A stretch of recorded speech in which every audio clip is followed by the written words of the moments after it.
C'est demain qu'aura lieu, comme chaque année, la journée mondiale de l'alimentation. Malgré le décollage des pays émergents, on estime que 5 millions d'enfants malnutris meurent chaque année, essentiellement en Afrique.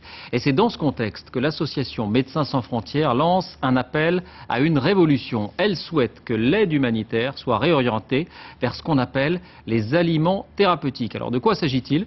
Eh bien de cette pâte mise au point il y a une dizaine d'années. Elle se présente ainsi en sachet ou en petits pots.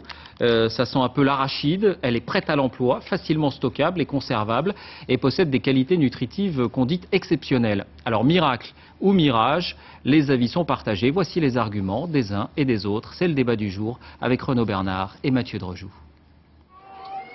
Cette pâte au goût de cacahuète a tout du remède miracle. Là où elle est distribuée, les enfants ne meurent plus de faim. Huile, sucre, arachide, sels minéraux, un concentré d'aliments essentiels à la survie.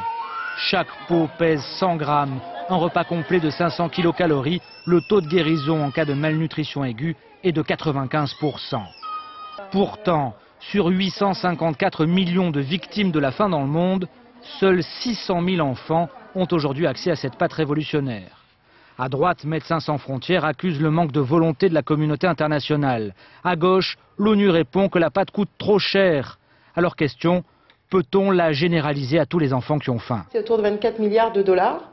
24 milliards de dollars, c'est aujourd'hui 8 fois le budget annuel du PAM.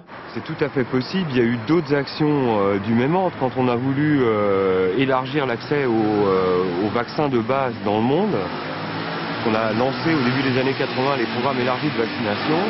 On a fait des filières de production de vaccins à prix soutenu, subventionné, ce qui a permis de travailler avec des vaccins 20 fois à 30 fois moins chers que le prix du marché. Mais pour combattre la famine, il faut aussi s'attaquer à ses racines. Quand les cours mondiaux des produits agricoles sont en chute libre, les paysans des pays pauvres vendent à perte. Ruinés, ils n'ont alors plus les moyens de se protéger de la faim. Aujourd'hui, les famines, c'est plus seulement le climat ou les criquets, c'est aussi les lois du marché. Et ces lois du marché font que, par exemple, dans des crises comme celle du Niger il y a 2 ans, eh bien, les populations de petits paysans pouvaient avoir accès à de la nourriture, mais n'avaient plus les moyens d'accéder à la nourriture.